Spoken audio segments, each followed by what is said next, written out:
Welcome to today's Kipcon Minute. Have you ever wondered why or how swimming pools get installed after you dig the hole in the ground?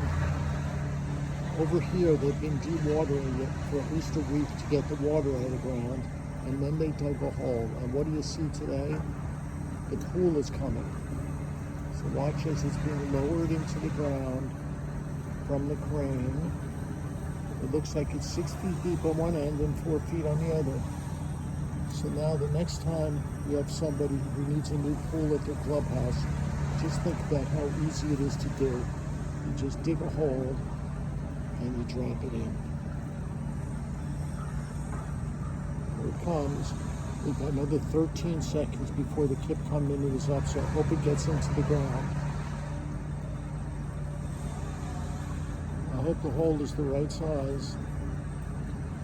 There's the openings at the back for the filter system to be connected. And here it comes. I guess hopefully they're putting the deep end at the right end. Uh-oh. Watch out for the house.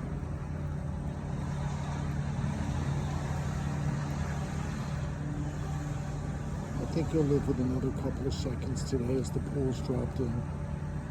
For those of you who are interested, this picture is being taken in Long Beach Island, New Jersey.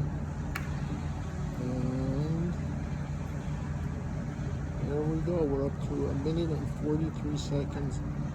They may not drop it in enough time, but you get the idea. So have a great day and be safe. And don't stand underneath the pool while they're putting it in the ground. This is Mitch.